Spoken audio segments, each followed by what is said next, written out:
तो आदाब, नमस्कार, गुड इवनिंग, सत श्री अकाल। एक बार फिर आप तमाम लोग का स्वागत है क्राइम तक की कहानी के इस एपिसोड में। उम्मीद है पूरी फैमिली अच्छी होगी, अपना ख्याल रख रही होगी। कल बहुत सारे अपने क्राइम तक फैमिली मेम्बर से मिलने का मौका मिला साहित्य आज तक में, और बहुत सारे लोगों से मुलाकात नहीं हो पाई।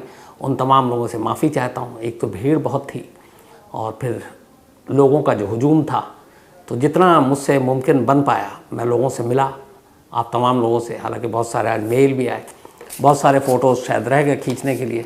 कोई बात नहीं, फिर बारी बारी से जब जब मौका मिलेगा। लेकिन अपनी क्राइम तक फैमिली का प्यार देखकर सच में मुझे बड़ी खुशी भी हुई। और आखिर में क्राइम तक कहानी के बाद मैं इसके बारे में बात भी करूंगा आप लोगों से। सबसे पहले शुरुआत करते हैं आज की कहानी को लेकर। पहली शुरुआत ये है कि आज दिल्ली पुलिस के सोर्सेस ने एक दावा किया। उनका कहना है कि आफ्ताब ने एक जगह बताई जंगल में ही महरौली के, और कहा कि उसने वहाँ पे भी कुछ लाश के टुकड़ों को ठिकाने लगाया। पुलिस वहाँ पर पहुँची। खोपड़ी के निचले हिस्से और कुछ और हिस्सों के कुछ टुकड़े मिले, जो दिल्ली पुलिस का कहना है।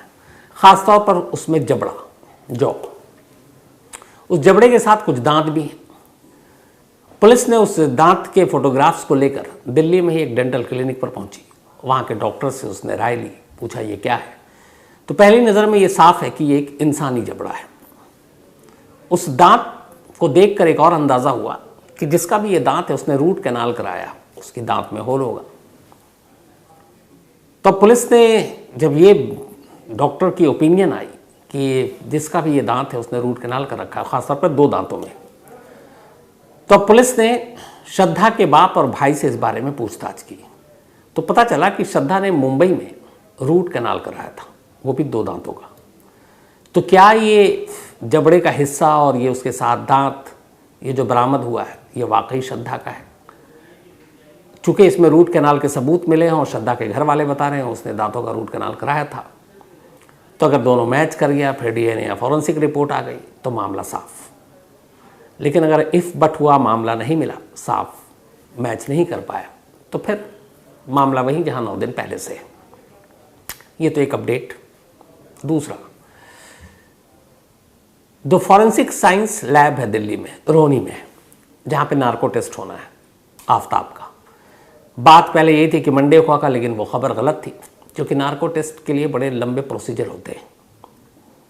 नार्को टेस्ट जहाँ होना, उस फॉरेंसिक लैब के एक डिप्टी डायरेक्टर ने आज तक से बातचीत की, हमारे सहयोगी अरविंद ओझा ने भी बात की। उन्होंने एक बड़ी इंटरेस्टिंग बात बताई, बल्कि हैरान करने वाली। उन्होंने कहा कि हम नार्को टेस्ट की तैयारी कर रहे हैं, उसके परमिशन के लिए अर्जी भी आ गई दिल्ली पुलिस की कि आप करें। उनके डायरेक्टर ने इजाज़त भी दे दी कि इसको आप प्राथमिकता पे लो, जल्दी करो। लेकिन उन्हीं डिप्टी डायरेक्टर साहब ने यह भी कहा कि अभी तक उनके पास कोई फॉरेंसिक जांच के लिए दिल्ली पुलिस ने किसी तरह के नमूने नहीं भेजे। यानी जो हड्डियां बरामद हुई है, जहाँ आज मैं बात कर रहा हूँ जबड़े के बारे में, हालांकि 15 नवंबर को पहली बार यह खुलासा हुआ था कि जंगल से कुछ हड्डियाँ मिली हैं। आज 21 है, तो 6-7 दिन हो गए, और आज ही उनका बयान है कि अभी तक नहीं पहुँचा। तो अब सवाल ये है कि 5-6 दिन तक दिल्ली पुलिस इसको अपने पास क्यों रखे हुए इस नमूने को, जबकि आप में से बहुत सारे लोग तो मेल करके पूछ रहे थे कि इसकी रिपोर्ट कब आएगी। तो ये एक अजीब बात है। आपको याद होगा छावला गैंगरेप और मर्डर केस, जो मैंने कहानी भी सुनाई आपको, उसमें 2 कोर्ट ने जब फांसी दी और सुप्रीम कोर्ट ने बरी किया इसी महीने, तो यही दलील दी थी कि फॉरेंसिक एविडेंस और डीएनए के सैंपल वो मालखाने में 11 दिन तक खुले में पड़े थे, इसलिए उसके ऊपर ट्रस्ट नहीं किया जा सकता, और इसलिए उन तीनों को बरी कर दिया जिन्हें 2 अदालतों ने फांसी दी थी। तो क्या श्रद्धा मर्डर केस का हश्र छावला गैंगरेप और मर्डर जैसा होगा? ये अपने आप में एक सवाल है। अब खैर, इस पर दिल्ली पुलिस अभी खामोश है। लेकिन आज कुल मिला के 2 चीज़ें हुई हैं, और वो डिटेल में आज आपको बताऊंगा कि नार्को टेस्ट और उसके साथ बाकी चीज़ें क्या होंगी। पर इसको पूरी कहानी की तरह आप सुनिए, बहुत इंटरेस्टिंग चीज़ है, आपको भी ये जानकारी होनी चाहिए। होता ये है कि जब भी कोई क्राइम होता है, चाहे वो कत्ल हो, चाहे वो डकैती हो, कोई भी क्राइम, जिस जगह पे ये क्राइम होता है, यानी कि जो क्राइम सीन है, मौका या वारदात है, वहाँ से वो क्रिमिनल, वो मुजरिम कुछ लेकर जाता है और कुछ छोड़ कर जाता है। सपोज श्रद्धा केस को ही ले लेते हैं, क्योंकि मैंने कहा कि हर मुजरिम क्राइम सीन, मौका या वारदात से कुछ ले जाता है और कुछ छोड़ के जाता है। अब अगर आफ्ताब और श्रद्धा केस को लेते हैं, तो आफ्ताब के बयान के हिसाब से 18 मई को उसने उसी छतरपुर पहाड़ी इलाके के किराए के घर में श्रद्धा का कत्ल किया, फिर 2 दिन टुकड़े किए, फिर अगले 18-20 दिन तक उन टुकड़ों को बाहर फेंका। तो अब यहाँ पे ये है कि सीन ऑफ क्राइम वो घर है। तो अब मुजरिम आफ्ताब है मान लेते हैं, अभी अदालत में साबित नहीं हुआ, लेकिन फिर भी चलिए मुलजिम है क्योंकि अब इल्ज़ाम है। तो अब आफ्ताब उस घर से लेके जा रहा है, क्या क्या ले जा रहा है? सबसे पहले श्रद्धा की लाश के टुकड़े, श्रद्धा के कपड़े, वो आरी जिससे उसने टुकड़े किए, इस तरह की चीज़ें, वो मोबाइल जो श्रद्धा का जिसमें डिटेल सारा था, इन सारी चीज़ों को उसने क्राइम सीन यानी मौका वारदात यानी उस घर से बाहर ले गया ताकि उसको छुपा सके, ठिकाने लगा सके, ताकि कल को उसके खिलाफ कोई सबूत ना हो। तो यहाँ पे आफ्ताब ने क्या किया, मौका वारदात से कुछ चीज़ अपने साथ बाहर ले गया, बाहर ले जाके उसने ठिकाने लगा दिया। अब जो बाहर ले गया और ठिकाने लगाया, ये ढूंढने का काम पुलिस का है। जैसे पुलिस अभी कर रही है, दिल्ली पुलिस लाश के टुकड़े ढूंढने हैं, मोबाइल ढूंढने हैं, श्रद्धा के कपड़े ढूंढने हैं, आरी ढूंढनी है। तो जो घर के ले जाकर बाहर मुजरिम फेंकता है, उसको ढूंढने का काम पुलिस का होता है, क्योंकि वही चीज़ें आगे चलकर सबूत बनती हैं। अब घर के ले जा, वो बाहर तो ले गया ये सारी चीज़ें, अब घर के अंदर कुछ छोड़ गया, ये दूसरी लाइन है। तो अब घर के अंदर आफ्ताब क्या छोड़ेगा, और ऐसी क्या चीज़ छोड़ेगा जो कि इतनी बार पुलिस और फॉरेंसिक की टीम पहुंचे और उसको देख ही ना पाए। तो यही फ़र्क होता है, जो बाहर ले जाता है वो अपने साथ घर से, वो तो दिखाई देता है, जैसे लाश हो, टुकड़े हों, आरी हो, मोबाइल हो, कपड़े हों। लेकिन जो मुजरिम घर के अंदर छोड़ता है वो अमूमन दिखाई नहीं देता, नंगी आंखों से तो बिल्कुल नहीं। फिर उसे कौन देख पाएगा?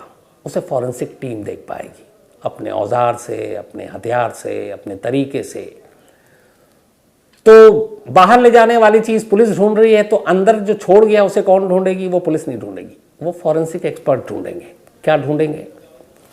खून का कोई निशान, लाश के टुकड़ों का कोई अंश, कोई पसीने की बूंद, कोई कपड़े, जूते, बिस्तर, तकिया, चादर, पर्दे, फर्श, दीवार, छत, यहाँ पे कोई ऐसे निशान जो उस क्राइम के बारे में गवाही दें। तो ये ढूंढने का काम है फॉरेंसिक एक्सपर्ट्स का। तो एक मुजरिम जहाँ क्राइम करता वहाँ से बाहर ले जाता है कुछ, और कुछ चीज़ें छोड़ देता है। बाहर ले जाने की चीज़ें पुलिस ढूंढेगी, अंदर ले जाने की चीज़ें फॉरेंसिक टीम ढूंढेगी। अब ये दोनों चीज़ें हो गई, इसीलिए फॉरेंसिक है। अब मान लीजिए कि बाहर में पुलिस को कुछ नहीं मिला जो उसने बाहर ले गया अपने साथ और बाहर छोड़ा, और घर में फॉरेंसिक टीम को कुछ नहीं मिला। अभी भी जैसे इसी केस को ले लेते हैं कि बाहर आफ्ताब ने कुछ चीज़ें छोड़ी, टुकड़े, पर अभी तक कंक्रीट नहीं कह सकते हैं कि वो श्रद्धा की लाश के टुकड़े हैं, क्योंकि पुख्ता तौर पर न साबित हो तो नहीं पाया। अब मान लीजिए कि बाहर श्रद्धा की लाश के टुकड़े नहीं मिले, पुलिस ढूंढ नहीं पाई, और इधर घर में जो वो छोड़ गया आफ्ताब अपने सबूत, वो फॉरेंसिक टीम को नहीं मिले। तो इस सूरत में क्या होगा? क्या श्रद्धा का मर्डर केस ऐसे ही बंद हो जाएगा? क्या आफ्ताब बरी हो जाएगा? तो क्या होगा? कोई और रास्ता नहीं बचता। यहाँ पे एक तीसरा रास्ता बचता है। इतना घुमाकर इसीलिए आपको समझा रहा हूँ आसान लफ्ज़ों में, ताकि आप पूरी आज समझ जाएंगे। तो फिर से बता रहा हूँ कि एक मुजरिम घर के बाहर कुछ ले जाता, घर के अंदर छोड़ देता है, घर के बाहर पुलिस ढूंढती है, घर के अंदर फॉरेंसिक, लेकिन दोनों को कुछ नहीं मिला, ना बाहर मिला ना घर में मिला, जैसे ना लाश मिली ना इधर सबूत मिला। अब तीसरा रास्ता बचता है उस मुजरिम के दिमाग में घुसना। सबूत बेशक कुछ नहीं मिला, लेकिन उस जुर्म का, उस क्राइम का, उसकी हर चीज़, उसका हर राज उसके दिमाग में कैद है। जिसने जुर्म किया उसे पता है कि उसने क्या किया, कहाँ क्या चीज़ छुपाई है, कैसे मारा है, क्यों मारा है, हर सवाल के जवाब उसके दिमाग में है। अब सवाल है कि उसके दिमाग को कैसे खोला जाए, उसके दिमाग को कैसे पढ़ा जाए। तो फिर यहीं पे कुछ टेस्ट होते हैं, जिनमें से एक है नार्को टेस्ट। लेकिन हम सब जानते हैं कि नार्को टेस्ट होता है, बता दिया जाता है अदालत में, तो एडमिसिबल भी नहीं है। लेकिन ऐसा नहीं है। पुलिस भी जानती है कि नार्को टेस्ट में जो भी होगा हम अदालत में उससे कुछ साबित नहीं करेंगे। क्यों? क्योंकि अदालत नार्को टेस्ट मानती नहीं है। क्यों नहीं मानती है ये भी जान लीजिए। असल में जो नार्को टेस्ट होता है वो इंसान के दिमाग को पढ़ने का एक तरीका होता है। 100% पुख्ता भी नहीं है, लेकिन है। होता यह है कि जिस इंसान का नार्को करना है, सबसे पहले तो उसकी मंजूरी, उसकी इजाज़त ज़रूरी होनी चाहिए अदालत में कि हाँ मैं तैयार हूँ। दूसरा, अदालत की भी इजाज़त होनी चाहिए। जो भी पुलिस है वो अर्जी देती है कि हम इस आदमी का दिमाग पढ़ना चाहते हैं, नार्को टेस्ट कराना चाहते हैं। तो अगर अदालत ने इजाज़त दे दी, अगर आरोपी ने इजाज़त दे दी, तो फिर नार्को टेस्ट का रास्ता क्लियर। अब आप पहुंच जाइए फॉरेंसिक के पास। लेकिन उससे पहले अब जो उस केस का आईओ है, जो उस केस पे काम कर रहा है, जैसे श्रद्धा मर्डर केस पे एक इन्वेस्टिगेटिव अफसर होगा, वो सारे केस को जानता है, वो सवाल तैयार करेगा, जो जो चीज़ें नहीं मिली हैं वो एक लिस्ट तैयार करेगा। उस लिस्ट को वो एक साइकेट्रिस्ट के साथ बैठेगा, मनोवैज्ञानिक के साथ, और उससे शेयर करेगा। फिर वो दोनों मिलकर सवाल तैयार करेंगे। इसके बाद जब सवाल तैयार हो गए तो अब मान लीजिए नार्को टेस्ट शुरू हुआ। नार्को टेस्ट में करते क्या, नार्को टेस्ट में जो भी आरोपी है उसका कद, उसकी काठी, वेट, उम्र, इसको देखकर उसको एक ड्रग्स की डोज दी जाती है, दवा, मेडिसिन। ये मेडिसिन इस तरह से काम करती है कि सामने वाले को पूरी तरह बेहोश नहीं करती, लेकिन पूरी तरह होश में भी नहीं रहने देती। ये सामने वाले को पूरी तरह नींद में सुलाती नहीं है कि सो गया, बट कि पूरी तरह जगाती भी नहीं है। यानी ऐसे समझिए कि एक आदमी जिसका नार्को टेस्ट हो रहा है, उसको दवा का उसके दिमाग पे ऐसा असर होता है कि वह न सो रहा है, वो न जाग रहा है, न वो बेहोश है और ना ही वो होश में है। वो नीम बेहोशी की हालत में है, मतलब आधा जाग रहा है, आधा सो रहा है, आधा बेहोश है, आधा होश में है। कहते हैं कि जब ये नीम बेहोशी की जो हालत होती है, इसमें इंसान अमूमन सच बोलता है। और इसीलिए कई बार ऐसा होता है कि सामने वाले को लग रहा है कि ये तो नीम बेहोशी में भी नहीं है, अभी ज़्यादा होश में, तो फिर ड्रग्स के डोज को बढ़ाते हैं। लेकिन ड्रग्स का डोज जो बढ़ाया जाता है, आरोपी की सेहत को देखते हुए, उम्र को देखते हुए, उसके मेडिकल पुराने कोई रिकॉर्ड है, क्योंकि कहीं ऐसा ना हो कि ड्रग्स का ओवर डोज दिया गया और वो बेहोशी की बजाय मर ही जाए, तो वहाँ बहुत इस बात का ख्याल रखा जाता है। तो अब जब वो नीम बेहोशी की हालत में होता है, तब वही सवाल जो आईओ और साइकियाट्रिस्ट ने मिलकर तैयार किए, वो उससे दोहराया जाता है। अब वो नीम बेहोशी की हालत में जवाब दे रहा है, जवाब देता जा रहा है। अब यहाँ पे पुलिस को पकड़ना है कि वो क्या क्या चीज़ बता रहा है। फॉर एग्जाम्पल, मैं आफ्ताब और श्रद्धा केस पे लौटता हूँ कि आफ्ताब का नार्को हो रहा है, तो बेसिक क्या दिल्ली पुलिस जानना चाहती है, जो उनके सवाल में 100% होगा। दिल्ली पुलिस को किस चीज़ की तलाश है? लाश के टुकड़ों की, हथियार की, मोबाइल की, कैसे मारा, क्यों मारा, इन सवालों के जवाब की भी तलाश है।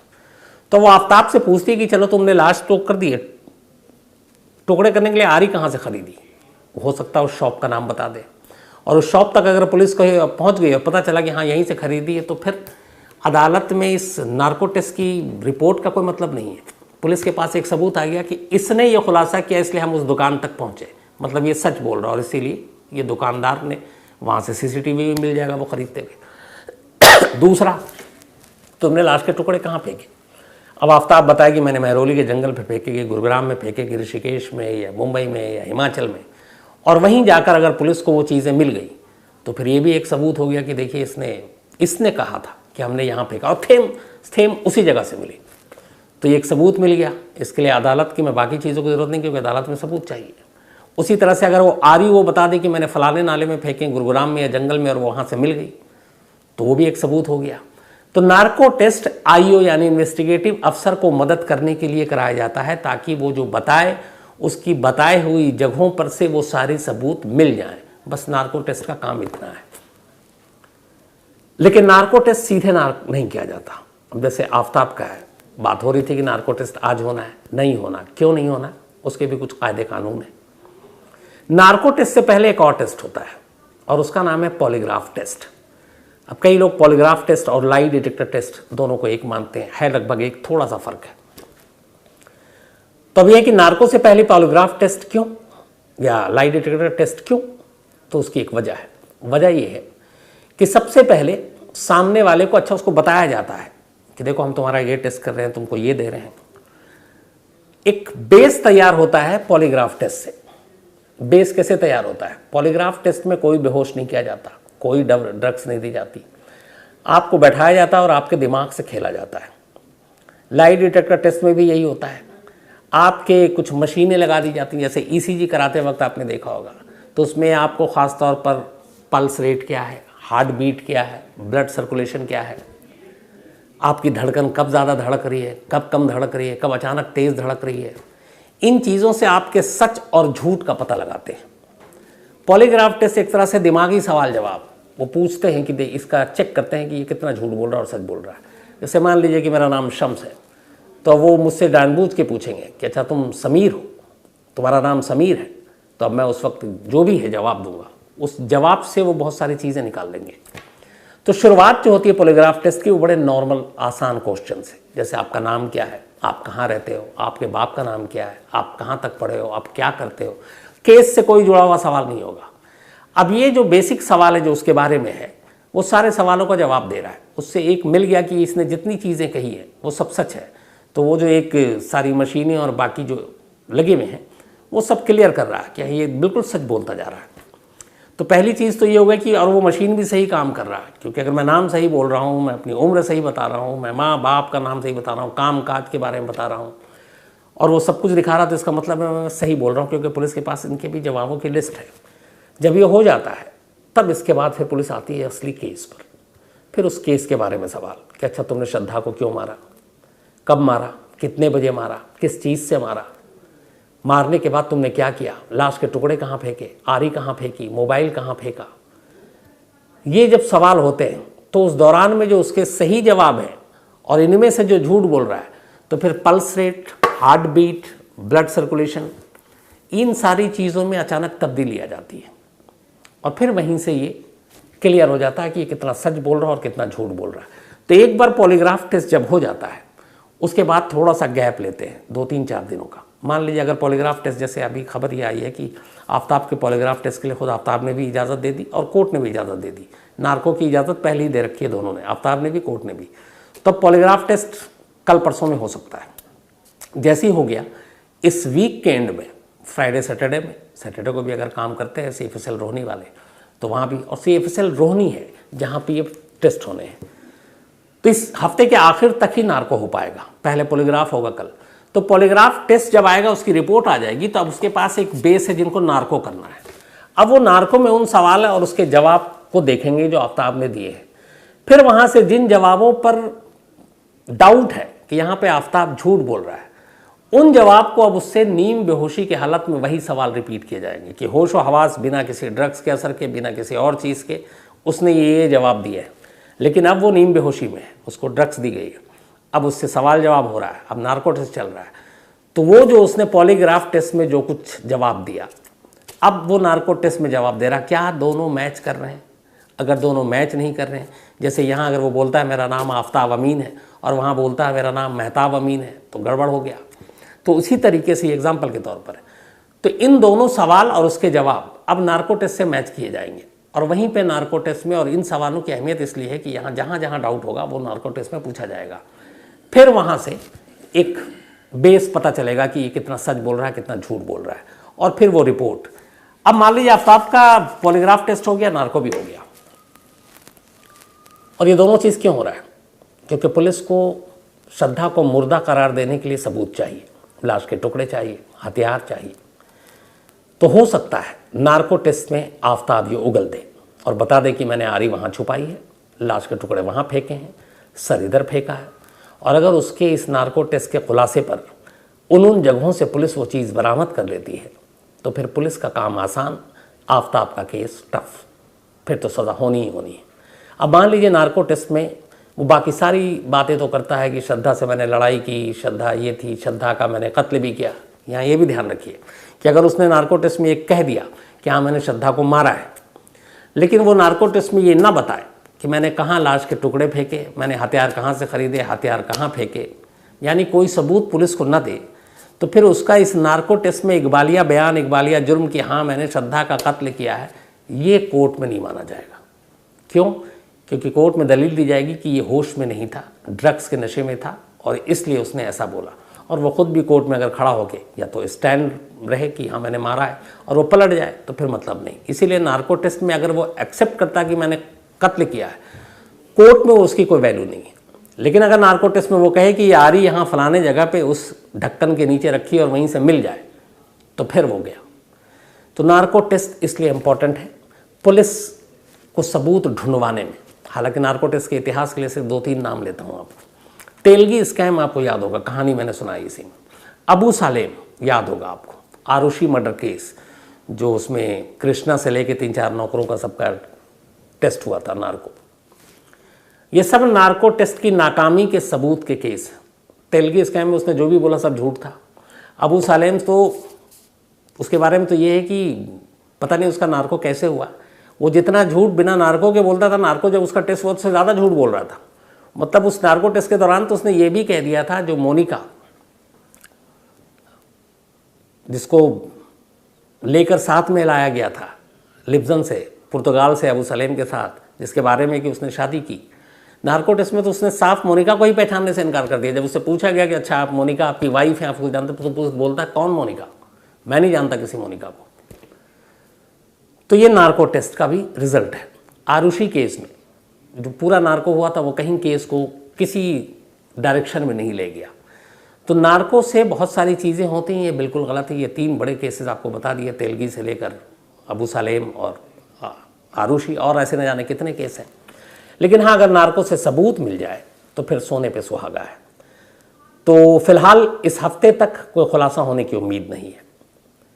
बाकी जो अब नए दावे किए गए हैं, हो सकता है इसमें एक और चीज़ भी बता रहा हूँ कि ये जो हड्डियाँ और ये बाकी चीज़ें कि अब तक फॉरेंसिक लैब नहीं भेजी गई और रोहिणी FSL ने मना किया है, तो दिल्ली में एक और भी है, CFSL भी है, सेंट्रल फॉरेंसिक लैब। तो हो सकता है कि नार्को टेस्ट और आपका पॉलीग्राफ टेस्ट तो हो रोहिणी के FSL में, फॉरेंसिक लैब में, फॉरेंसिक साइंस लैब में, और उसकी जो सबूत मिल रहे हैं हड्डियाँ वड्डियाँ, इनकी CFSL में हो सकता है कि जांच हो। तो ये भी एक चीज़ है। लेकिन कुल मिलाकर दिल्ली पुलिस को इंतज़ार वाकई नार्को का है, और सिर्फ धड़कते दिलों के साथ इस वजह से कि इस नार्को टेस्ट के दौरान एक बार बस वो नीम बेहोशी की हालत में मुंह खोल दे, जो अब तक दिल्ली पुलिस की हिरासत में रह के 9 दिन से सच नहीं बोला है, एक बार बता दे उसने लाश के टुकड़े कहाँ फेंके, हथियार कहाँ फेंके, मोबाइल कहाँ है, कपड़े कहाँ हैं, और वो उसके इस बयान पे मिल जाए, तो फिर पुलिस इस केस को इसके अंजाम तक पहुँचा देगी। और अगर नार्को से भी कुछ नहीं निकला, जो सबूत के नाम पर अभी तक फॉरेंसिक रिपोर्ट आ गई उसमें कुछ नहीं निकला, तो फिर डर इस बात का है कि वही जो 2011 का आपको केस सुनाया वैसा ना हो, जो छावला गैंगरेप और मर्डर केस है इसका अंजाम भी वैसा ना हो। पर दुआ है कि ऐसा ना हो, क्योंकि श्रद्धा को इंसाफ मिलना चाहिए। तो ये थी आज की कहानी। साहित्य आज तक के बारे में बात करूं उससे पहले कुछ लोगों को ज़रा वही सिलसिला। आज ओम प्रकाश लांबा जी का जन्मदिन है, तो हैप्पी बर्थडे ओम प्रकाश जी। साथ ही नशित अख्तर, इनका भी आज जन्मदिन है, हैप्पी बर्थडे नशित। रितेश गुप्ता का भी आज जन्मदिन है, हैप्पी बर्थडे रितेश। साथ ही हैप्पी बर्थडे मोहित, आयुष ने भेजा है। इसके अलावा जोहिरल इस्लाम अली, इनका भी आज बर्थडे है, तो हैप्पी बर्थडे जोहिरल। आफरीन खातून, इनका भी आज बर्थडे है, तो हैप्पी बर्थडे आफरीन जी। और ये मोहम्मद इकबाल, इनकी वाइफ है, हालांकि इनका 19 को था, तो बिलेटेड हैप्पी बर्थडे 19 को, शायद मैं जंगल में था इसलिए। लकी मालवीय, इनका भी 19 तारीख को बर्थडे था, तो बिलेटेड हैप्पी बर्थडे लकी जी। साथ ही वरुण कुशवाहा, इनका भी 19 को था, तो हैप्पी बर्थडे वरुण। और ये मनोज कुशवाहा जी के बेटे हैं। साथ ही शौर्या, इनका भी बर्थडे 19 को ही था, तो हैप्पी बर्थडे शौर्या। और ये शैलेश पटेल जी के बेटे हैं। बालकृष्ण चौधरी, इनका भी बर्थडे 19 को था, तो हैप्पी बर्थडे बालकृष्ण जी। साथ ही इसके अलावा जो है अलशिफा रानी, इनका आज बर्थडे है, तो हैप्पी बर्थडे अलशिफा। और ये शाकिर मंसूरी की बिटिया हैं। साथ ही कीजंग वोंगमू मिजी जी और दोरजी जेरिंग मिजी जी, अरुणाचल प्रदेश से, इन दोनों की मैरिज एनिवर्सरी है आज। आप दोनों को मिस्टर एंड मिसेस मिजी जी बहुत बहुत मुबारक, बधाई। इसके अलावा मैथिली थापा और आशीष वर्मा नेपाल से हैं, इन दोनों की भी आज एनिवर्सरी है। आप दोनों को भी बहुत बहुत बधाई। और उज्जवल राजीव ने भेजा है। बहुत सारे लोगों ने साहित्य की बात की आखिर में, पहले उससे पहले कुछ और चीज़ पढ़ लूँ। अच्छा, इसके अलावा आलिशा हसन, BS जिंदल, सुभाष द्विवेदी, हेमंत अजाबे, मनोज चौरसिया, कुमार, अरुण, राशिद, तमाम लोगों के सवाल जो है इसी श्रद्धा केस से जुड़े हुए थे कि जांच कहाँ पहुंची। इसमें ज़्यादा तक कि फॉरेंसिक रिपोर्ट कब आएगी, तो मैंने बताया कि अभी तो वो जांच ही के लिए नहीं पहुंची है। और कई लोगों ने पूछा कि अगर सबूत ना मिले तो उस केस का क्या होगा, ये भी मैंने कहानी में सुना दी। तो आप लोगों के सारे जवाब भी आज कहानी में मिल गए होंगे।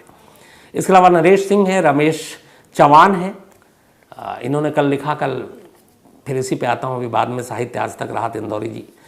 किरण चौहान है, इन्होंने लिखा कि श्रद्धा की PM रिपोर्ट आ गई क्या। तो किरण चौहान जी, श्रद्धा की तो लाश ही नहीं मिली, तो पोस्टमार्टम कैसे होगा। जब लाश नहीं है तो पोस्टमार्टम नहीं हो सकता, और जब पोस्टमार्टम नहीं है तो फिर रिपोर्ट नहीं आ सकती। श्रद्धा की लाश की पोस्टमार्टम नहीं हो सकती। Chitra Gandhi ji, thank you so much, और उम्मीद है आपका बेटा ठीक होगा। Ravi Kumar, thank you so much. ये मेरठ से आए थे कल फ़ोटो लेने। इसके अलावा Rajkumar, thank you so much एम आपका। सनी कोरी जी एक कहानी की फरमाइश की है। वैभव कामले जी, और इन्होंने एक कहानी भेजी है, मैं ज़रूर उस पर बात करता हूँ आपसे। कमलेश, और इन्होंने सुरेंद्र मोहन पाठक जी का इंटरव्यू देखा साथ में। प्रीति नरोली जी, थैंक यू सो मच आपके। सुरेंद्र मोहन पाठक जी वाकई एक बड़ी हस्ती हैं। Chanta Kumar ji, thank you so much, USA से हैं, शायद न्यू जर्सी से, कभी आऊँगा तो ज़रूर मिलूँगा। इसके अलावा गुरविंदर सिंह, ये भी यूएसए से, थैंक यू सो मच आपके प्यार के लिए। प्रीति शर्मा, साहित्य में मुलाकात के लिए थैंक यू सो मच, भीड़ इतनी थी। अब आते हैं साहित्य आज तक पे। तो 3 दिन से वहीं था, हालांकि इस दौरान में श्रद्धा केस की वजह से मुझे जंगल की तरफ भी भागना पड़ा था। तो पहले दिन सुरेंद्र मोहन पाठक जी से मुलाकात हुई, बातचीत हुई, इंटरव्यू किया, आपने देखा होगा। कल कुमार विश्वास को वो मुशायरा करना था, कुमार विश्वास आए नहीं, किसी वजह से गला ख़राब था या क्या था, तो उस मुशायरे की जिम्मेदारी मुझे दे दी गई राहत इंदौरी साहब की याद में। और उसमें तमाम बड़े डॉक्टर वसीम बरेलवी, नवाज देवबंदी, शीन काफ निज़ाम, राजेश रेड्डी, राहत इंदौरी साहब के बेटे सतलज, तो ये तमाम लोग थे। और मुझे अपनी क्राइम तक फैमिली मेम्बर से मिलकर सच में खुश